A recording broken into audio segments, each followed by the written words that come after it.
Are your daily habits helpful or are they secretly harmful? Today, we're going to unpack quiet comforts that might actually be compulsions. We're going to take a deep dive in socially acceptable addictions.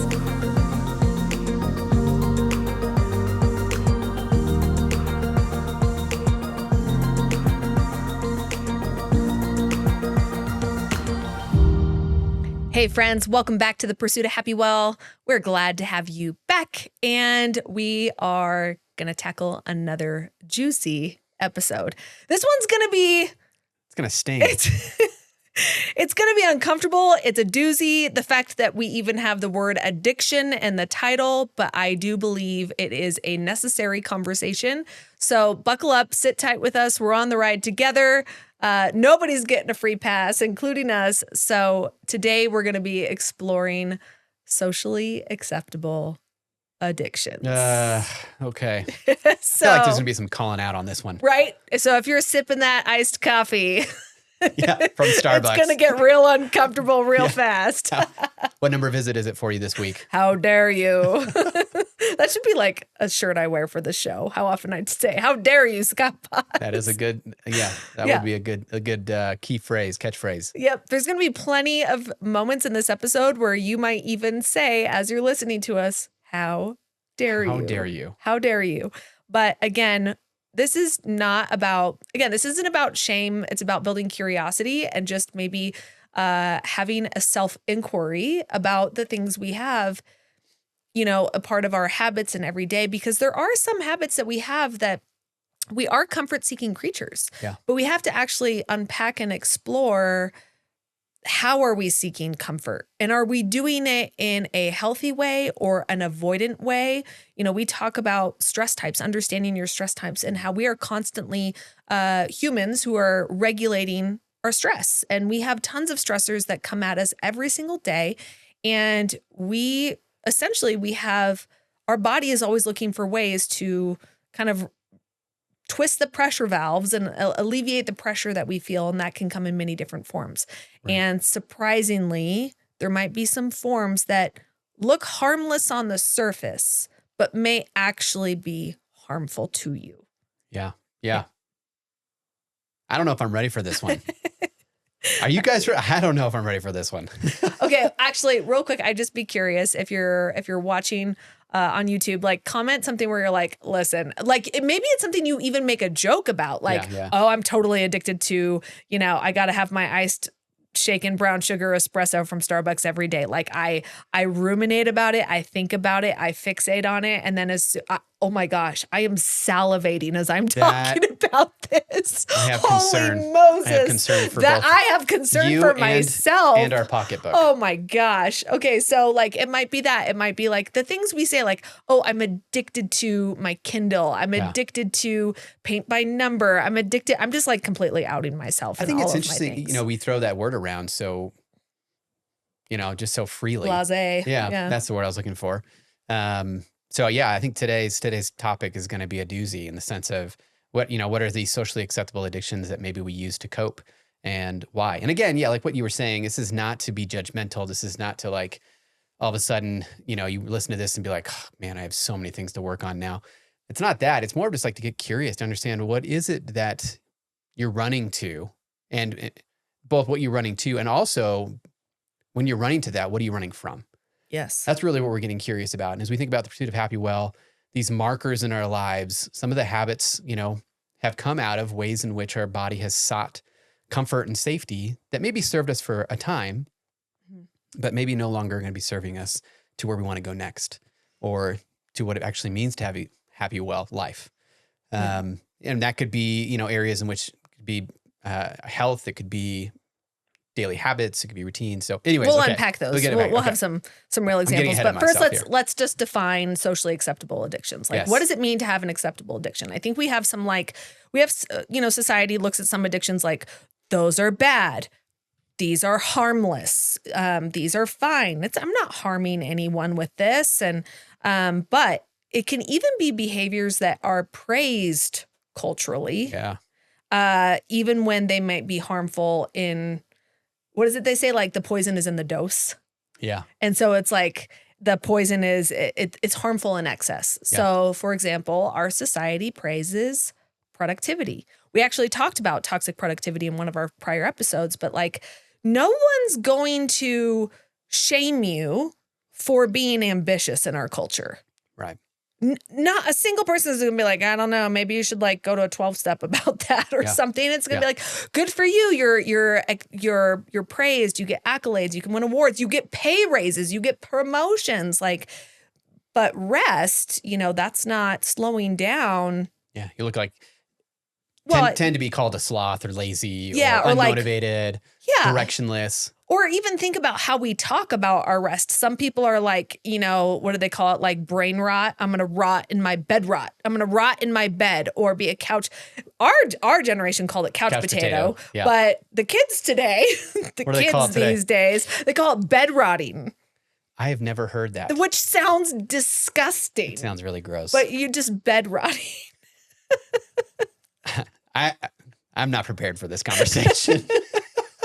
So again, it's just like it might look harmful on the outside. Right.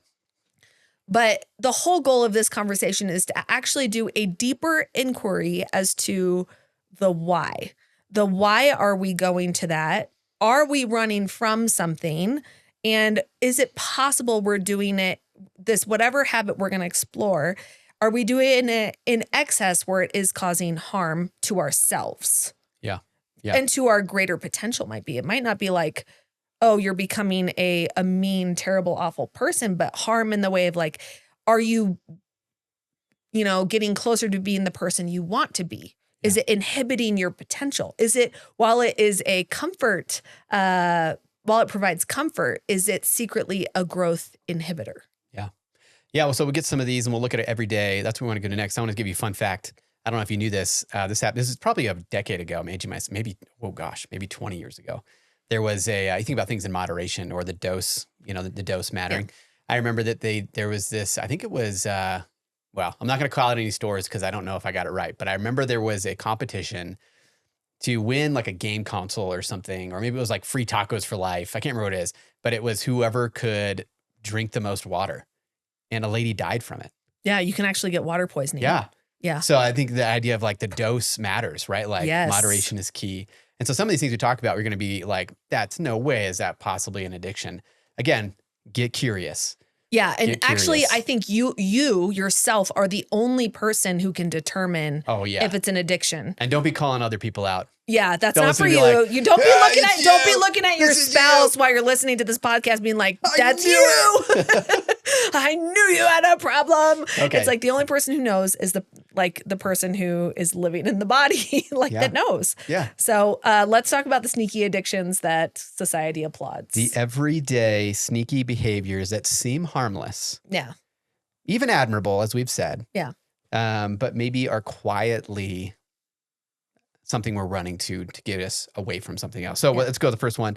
I think this one, not too far out of the box, because I think we're familiar with this idea of workaholism. Yeah. So workaholism being an addiction where in a lot of ways, and this is kind of what your first book is a little bit about, is praised for your hustle, right? This idea of hustle culture. I just need to put in all the hours. I need to burn the candle at both ends. I need to take work from work home and then back to work. Right? Yep. It's like work. Why do I go to work if work is always work? It's like it's always or with if me. you work from home, it's just like, I'm just going to take my work from my office to the kitchen table to another spot. Then to the couch, then to the bed, then to, the bathroom. Gross. Gross. So gross. A laptop. I think that's how we know when it's a problem. That's when it's a problem. That's when it's a when you're problem. taking the laptop into the bathroom. Into the bathroom. No, I think there's signs before that. But I do think but the problem is like, you have to know that every addiction or vice creates some sort of feel good. Yeah. Creates some sort of dopamine loop or validation loop. So again, workaholism is like we're praised. You can get the promotion. Yeah. You can get acknowledgement, all those things. The next one, oh gosh, I feel like we're going to get so much flack for this episode. Exercise obsession. Ooh, say more. Like, okay, is it discipline? Like, is it discipline or is it, is it control? Is it your whole identity? Fanatic. Is it you know, what is it? Like, we've talked about this one lady at our gym, like, who I'm pretty sure lives there. But like, but I mean, she's ripped. Oh, she's pretty cut. I mean, and she's probably in her 60s. Yeah. I won't lie. I endeavor to look like that in my 60s. She looks fantastic. She looks like a Dolly Parton. But every time we go there, no matter what time of day it is, she's there. Yeah. I wonder if she thinks that about us, though. I just had that thought. I have never had that thought. Well, there we go. I don't look like I live at the gym 24/7. Outing ourselves, right? Yeah. Okay. So it's the idea of exercise obsession. Where it's fanatical, right? It's where it's like you're thrown out of regulation when your rhythm's off, right? Or when when you can't get to the gym. Yeah, you can't get to the gym. Or all of a sudden you're just agitated, right? Antsy, agitated, grumpy, moody, snappy. Yeah. Something to think about there. But we're praised for that in our culture today, that because we're concerned about our health, right? We're concerned about getting our workout in. Yeah. Again. So we get praised for that. Again, it's sneaky, the dose. Sneaky. It's the dose. The dose. Next. I don't want to do this one. I don't know about this one. I hate it. Actually, no. Okay. So this one is caffeine dependence. The next one. Yeah, I just set down my Celsius. I was like, we just said not to do that. And I'm like, you. Okay. Caffeine dependence. Mine is, okay. So it's actually normalizing overstimulation, or your body needing stimulation and ignoring exhaustion. Like, are you ignoring your body's cues telling you we're either undernourished, or there might actually be something greater going on? Or I'm going to say this too. If you're in a chronic stress response, if you're chronically in a fight-flight response and your cortisol levels are high, your stress hormones are high, what ends up happening is you end up kind of depleting. Your body can't run like that. And so you feel a chronic form of exhaustion.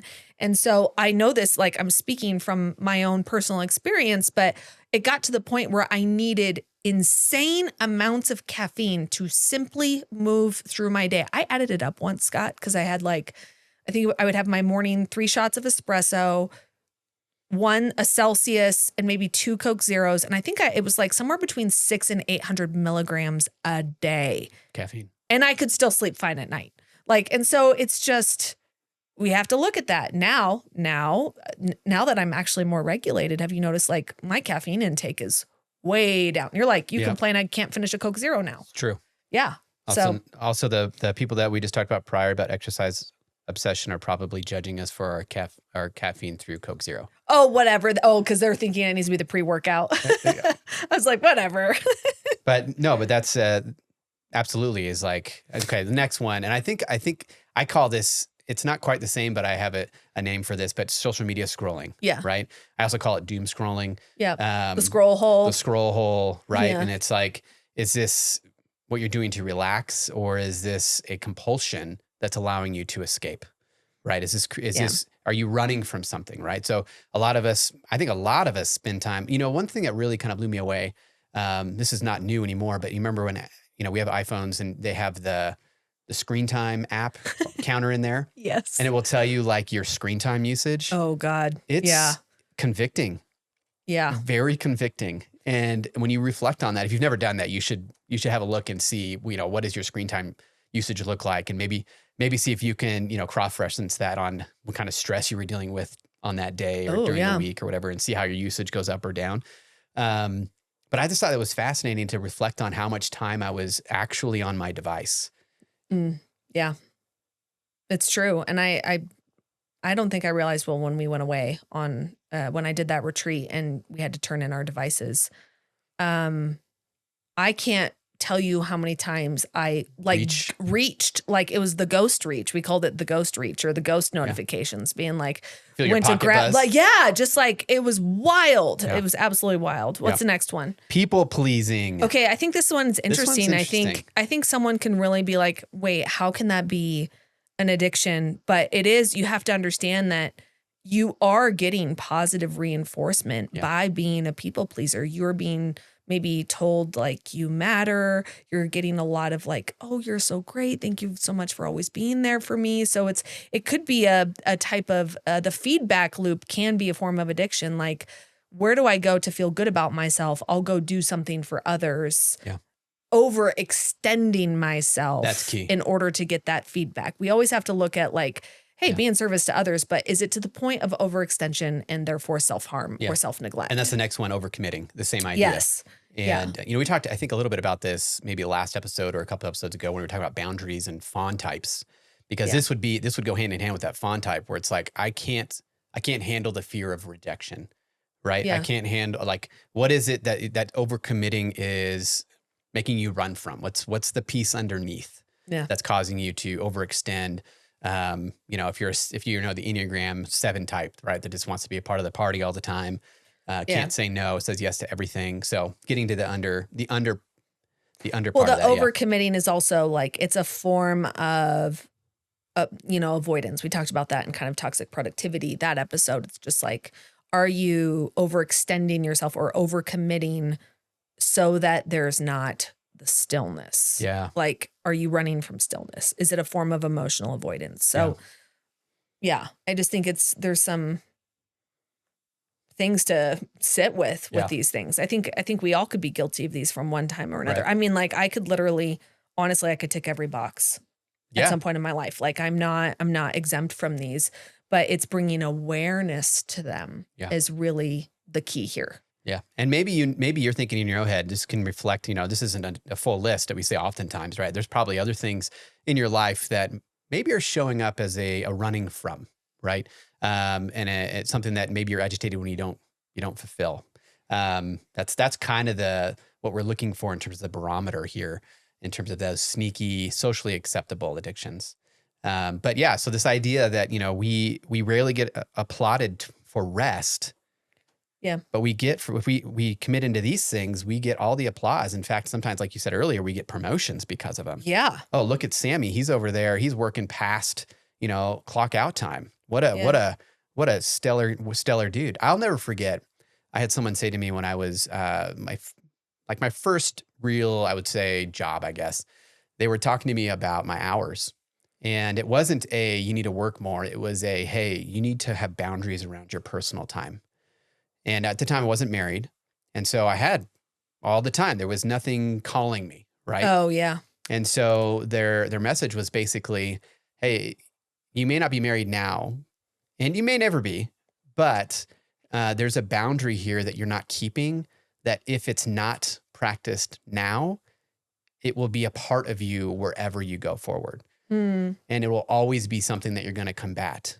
And so when and if you do get married in the future, and you don't have these boundaries in place currently, they're not practiced, it's going to be a fight in the future when you do have a spouse. So that was good advice. I'm glad that person said that to you. It's huge. That's pretty powerful. I mean, that's working against that idea of workaholism. Yeah. Right. So let's talk about like why we do these habits. Like even the ones that look healthy, why do they have such a hold on us? I think we need to unpack like, we always have to look at the hidden cost. What is the hidden cost of these behaviors? Like, is there, because oftentimes like addiction in its purest sense, like if we're not going to assign like morality to it and just understand the function of addiction, it always takes more than it gives. Yeah. It always takes more than it gives. So it's just like, what is the short-term benefit and long-term cost? Yeah. Even with the things that are, quote, not a problem, socially acceptable, everyone does it, right? And so let's explore like why they're harmful, even when they look good. Yeah. I think the first one that we kind of talk about on other podcasts is this idea of emotional avoidance. But that's the long-term cost, is that you're never in a place where you're allowing yourself to feel.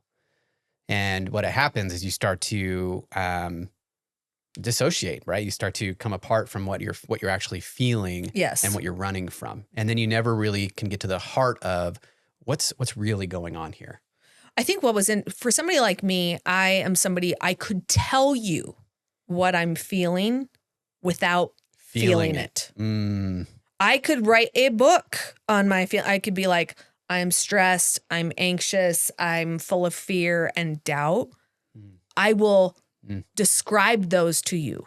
But me actually sitting with and feeling the feeling, no. Yeah. Like I didn't realize that a lot of my vices / coping mechanisms / addictions were actually, ways I was dissociating or distancing myself from feelings that were not pleasant. Just so you know, like the part of our brain that registers emotional pain, it's the same part of our brain that registers physical pain.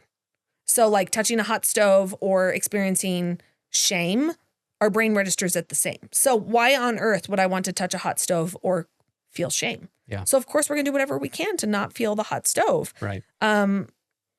Yeah. So using these addictions, socially acceptable addictions, to not feel loneliness, shame, grief, it's emotional avoidance, right?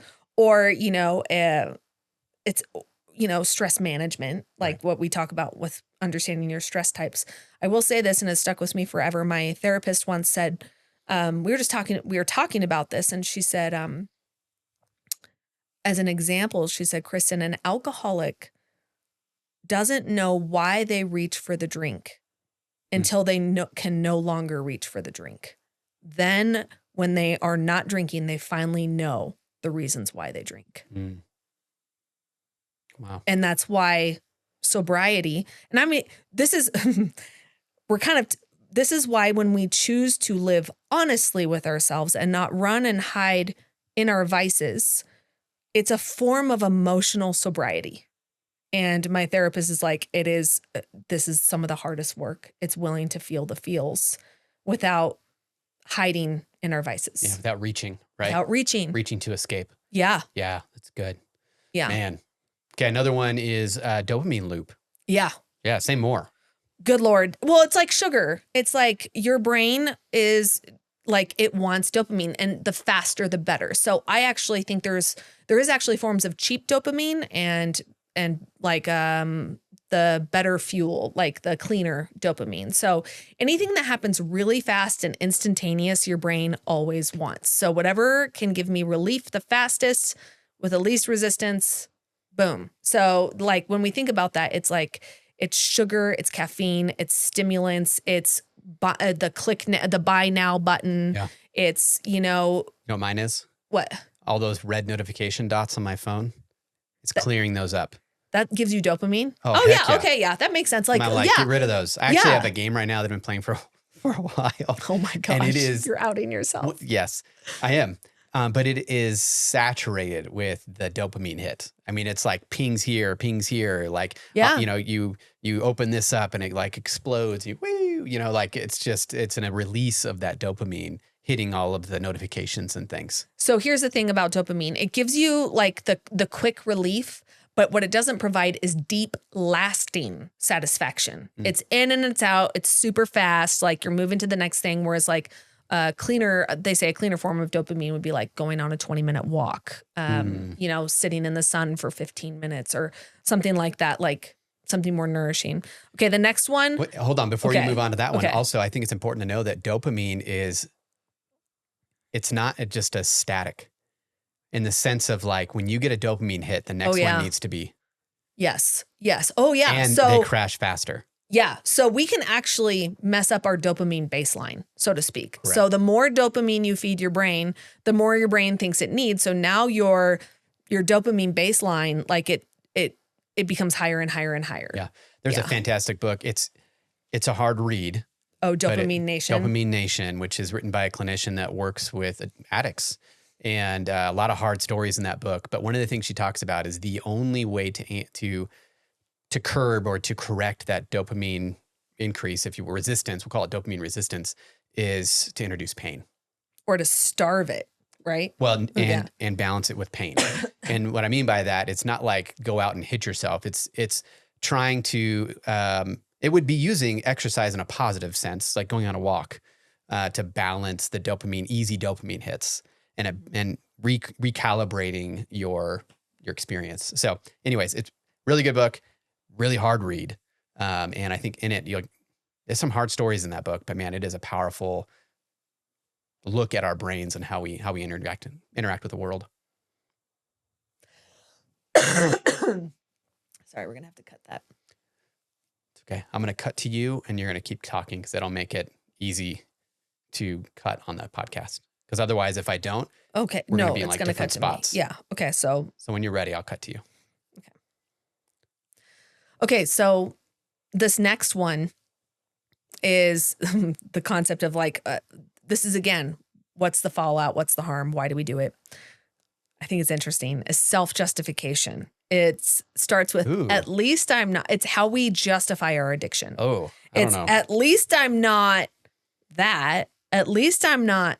You know, I want to say this with tons of compassion, but people might say this about their vices. At least I'm not an alcoholic. At least I'm not, you know, a druggie. At least, you know, these things. And or at least, you know, with the workaholism, at least I'm making 6 figures, or at least I'm the leader of my department. Yeah. At least I'm like, at least I'm changing lives. Yeah. I think that phrase, yes. Oh man, especially if you get into the ministry, at least I'm doing a good work, or a nonprofit sector, right? At least I'm changing lives. At least, or I think I think another phrase that can replace that is I have to. Well, I have to. I'm the lead. I have to. I'm the boss. I have to. Or at least I'm providing for my family. Yeah. At least I'm caring for my kids. At least I'm present. I don't know what it is, but it's known as the moral license fallacy. And I found something that's really interesting in several books about addictions, as they said that in every room, addicts do this. So they said in the parts of like the treatment centers that, you know, treat people for narcotics, like narcotic abuse and addiction, they say, well, at least we're not like the winos over there. Oh, and the alcoholics will say, well, at least we're not, you know, shooting up. Like it's wild. All finger pointing. Yes. And it's just like, well, at least I'm not like that over there. Well, at least I'm not this. It's again, we assign morality to the addiction instead of actually looking at like, what is the baseline of all addiction? And I really believe it's pain. Yeah. Like behind every addiction is pain that we're running from. In some form. And in some form. And we're seeking relief. Yeah. We're seeking relief. Yeah. Last piece in terms of this is long-term cost is, you know, we were dissociated, all these things. It's burnout, right? It's the irritability, it's health decline, things that we're not attending to because we're never getting to the root. It's like putting a Band-Aid. What we're doing is we're getting a cheap Band-Aid. And covering up what's at the root, and all that's happening at the root is festering, right? And so the question, right, is not whether or not the, you know, whether this looks acceptable or not. The real question is, how is it leaving you? Is it leaving you aligned or exhausted? And that's really the big question at the end of the day in terms of if this is harmful or not, right? Are you feeling aligned? Are you feeling whole, or are you exhausted? And are you, unaligned without a different word, but like, is this filling you or is it zapping you? Filling you. And I think you have to be so careful with that question. Is it filling you? I think you just have to ask, how long does it fill you for before you're needing your next hit? Yeah. There's just to caveat this, because I think sometimes we can listen to these types of things and talk about addiction and it's kind of like finger pointing. Well, at least this, I don't have this. There's a book out there. I think is it called Grace and Addiction? Is that what it's called? Yeah, Grace and Addiction. I can't remember the author's name. We should link it in the show notes. It's so good. I think that's the name of the book. But what he basically talks about in the very beginning, he's talking about everyone is an addict. Everyone has some addiction to something in some form or some way that's causing them to run from some emotion, some feeling, some fear that they're using as a coping mechanism in some way. The question isn't if you're an addict. The question is, what are you addicted to? And why are you running to it? It's by Gerald May. It's Addiction and Grace by Gerald May. And maybe, you know, I realize this is taking a really kind of sobering turn in the conversation, but I think when you are, if there's someone in your life who is suffering from what I would say, maybe not a socially acceptable addiction, and you're in a place where you're desiring maybe compassion or empathy, like that book will give you I don't know how fresh else. eyes, fresh eyes, and compassion, a lot of compassion for the addict. Yeah. Just so much compassion. And for yourself. And for yourself, realizing I'm not that much different. Yeah. Like we're not. We're all like the pain is the equalizer. Yeah. Pain is a great equalizer of being a human. It's just where are we running to? Yeah. You know? So we often think that like every habit we have are just behaviors. But when we give into those, all those behaviors, they actually are a vote for who we believe we are. And so every habit that we continue to instill, we continue to allow into our lives, whether it's coping or, whatever, it's a vote for who we believe we actually are. And so I think it's a powerful way just to look at how we exist in the world and understanding, again, if we get to the root, what's down here, what's in the core of our hurt, our pain, what we're running from. If we can understand that, then we can understand, okay, what do we want to change about who we believe we are? And then can we change from that the habits that we do? That's so good. So now that we've been, and James Clear talks about that in Atomic Habits of like our behaviors are actually votes with who we believe ourselves to be. So now that we've kind of like unpacked what's underneath the surface of like our vices, I want to add this small caveat to somebody that's like, we've talked about pain, we've talked about emotion, and that might really feel deeply uncomfortable for somebody listening to this, being like, it's not emotions. Okay. Let's just call it stress. Like use a different word. Use a different word, like interchange it and being like how you deal with stress. Yeah. Period. If like emotions and like loneliness and shame, if that's feeling a little too heavy and not you, replace it with shame, with stress, with shame. Make it harder at shame. No, replace it with stress as managing your stress. So now that we kind of have unpacked what's underneath the surface, how do we know if our little habit is actually serving us? So we're going to explore a few questions that kind of can help you like make the inquiry to know, is this harmful? Is this helpful? How do I know? Yeah. So we'll ask these questions pretty quickly, but again, it's like, what's at the core here? What's at the core? So first question being, do I feel anxious if I skip this? That's kind of what we were talking about with working out, right? Is my day ruined? Yeah. Is my day ruined if I don't get this? Yes. Do I feel anxious if I skip this? Yeah. Next one being, am I choosing this freely or am I reacting automatically? That it's something I just innately just reach for, right? Kind of like how I talked about the ghost phone, like the compulsion where I'm like, where's my phone? Like it's so automatic, right? Yeah. So, and then what surfaces emotionally when I pause? And maybe for our friends who are maybe like me, who I tend to, especially if you are an overachiever, really high functioning person, you might not be able to identify an emotion.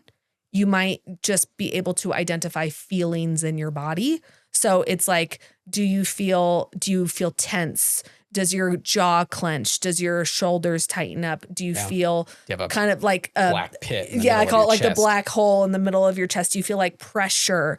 You might not be able to identify an emotion, but maybe if you can identify sensations, like what sensations do you feel, or like what thoughts come up, just notice what comes up. Yeah. If it's not emotions. And then the last one, and I think we're kind of getting to this prior, was this idea, is it helping me thrive or is it just a coping?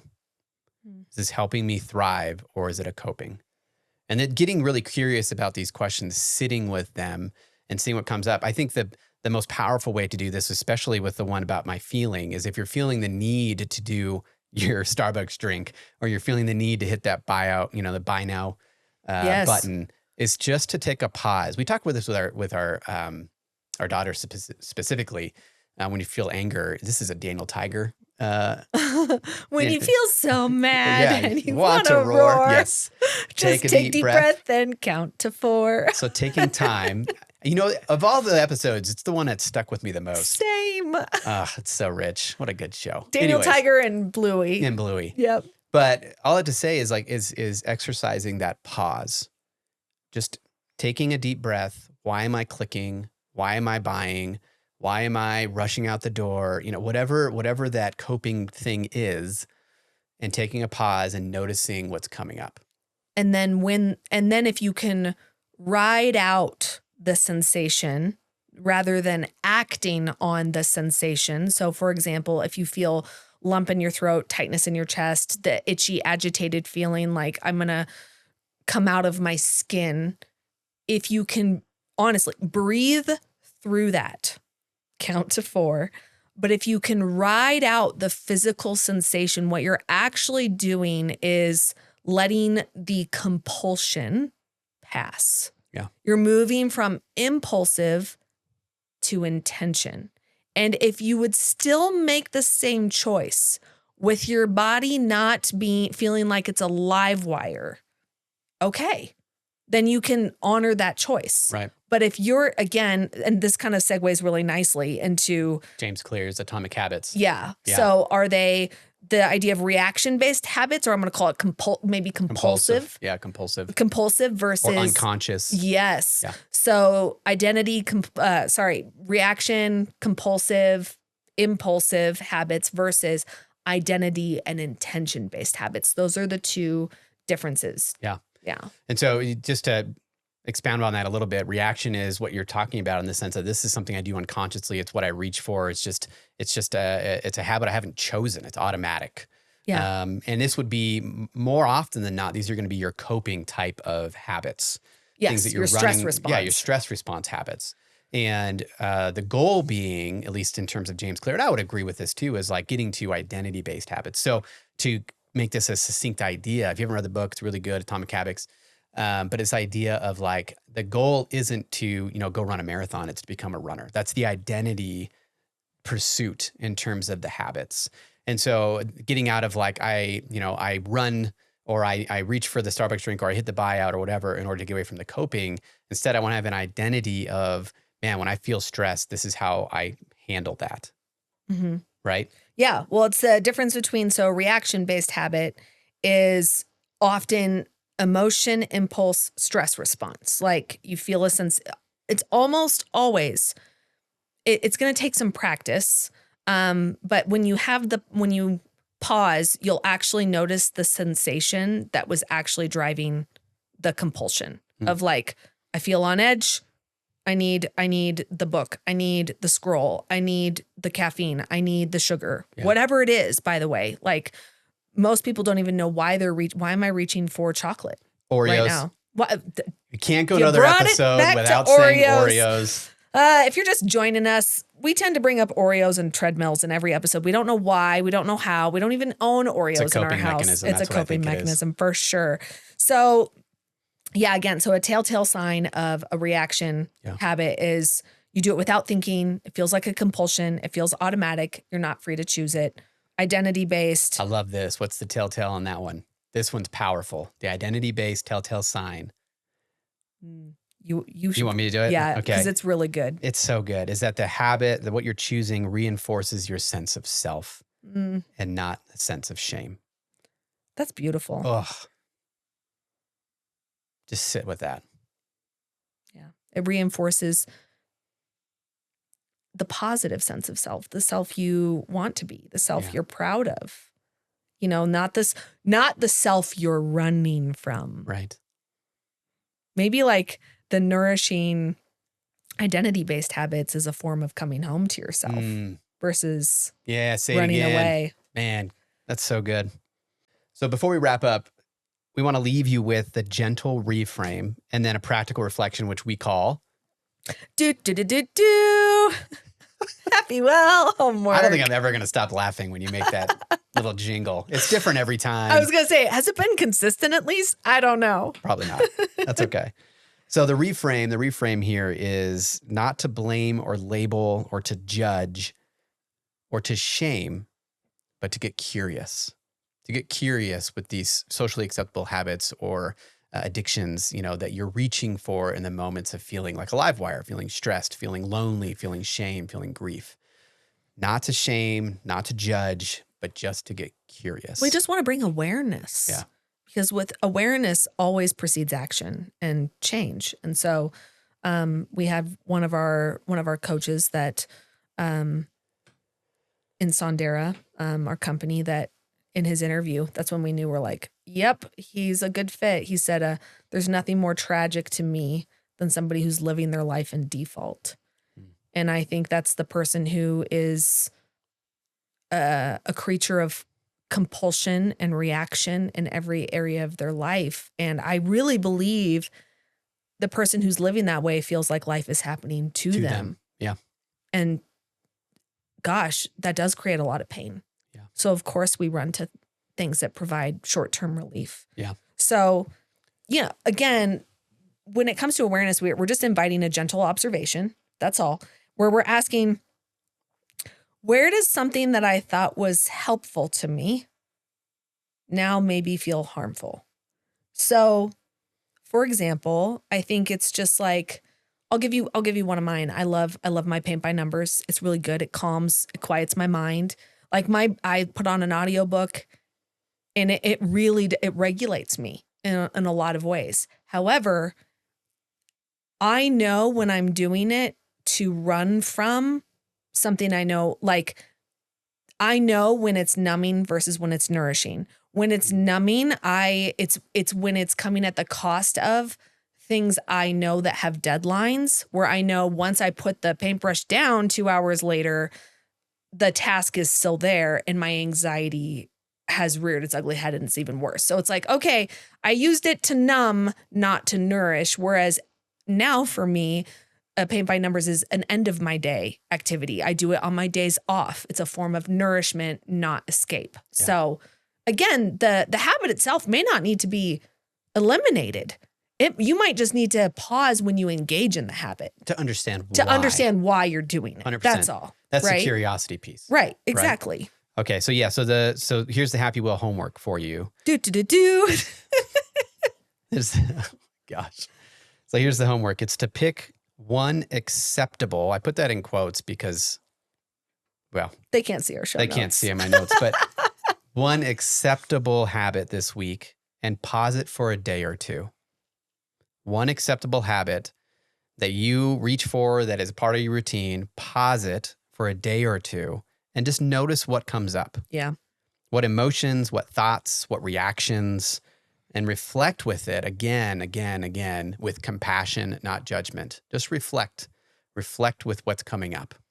Yeah. Use the notes in your phone as you're going throughout the day. So just when you notice, like, you just might notice the desire or the urge first being like, I want to run to Starbucks. Oh, okay. I'm just going to pull out the notes on my phone. Ask like, okay, what preceded this? What's going on? Oh, I just had a difficult conversation, or I have a looming task. Ooh, so this is, I'm avoiding that. I want to go distract myself with some sugar and drive through and hear the ice swirl around in the cup. Is that a real thing? Oh my gosh, yes. Really? I think when I hear iced coffee swirling around in a plastic cup, I'm telling you, I get the Pavlovian response. So we just need a bunch of plastic cups at our house now? I've thought about buying plastic cups and I want a nugget ice machine. We've bought so many of those for our students of our last business. I'm like, I want a nugget ice machine. Oh my goodness. But okay. So just notice, write it down, jot it down. Like if you could zoom out and look at it holistically, what was I feeling before? What was happening before? And what am I experiencing in the pause of it? I'm agitated. I'm restless. Just all you're doing is just documenting. That's it. You're not judging. You're just documenting. Yeah. I like this last phrase, and I think it encapsulates a lot of what we do on this podcast. Again, if this is your first time listening to the podcast, we'd love for you to hit the subscribe button, hit the bell if you're on YouTube, or leave a review, whether it's on YouTube, a comment below, or a review on Apple Podcasts. We really, really do. We read those. We appreciate those. And we love to interact with the comments when you make comments. But this statement, I think this is really powerful for this last statement is really powerful. What we do on this podcast, because it's all about building the HappyWell life that's maybe not the common way of doing things, or at least what we think we need to do. And it's this idea that, you are allowed to change the rhythm, even if the world applauds your pace. That's true for me. I had to write my own permission slip for being like, okay, the world had a lot of really positive things to say for the Kristen that was running 100 miles an hour, constantly churning out new things. And there was a lot, and people benefited from that. No, I don't say that in an unkind way, but they did. But it came at a great cost to myself. And so when I decided I'm going to change the pace and therefore change the game, I had to be okay if the world stopped applauding, didn't applaud that decision, and suddenly, maybe I was less accessible.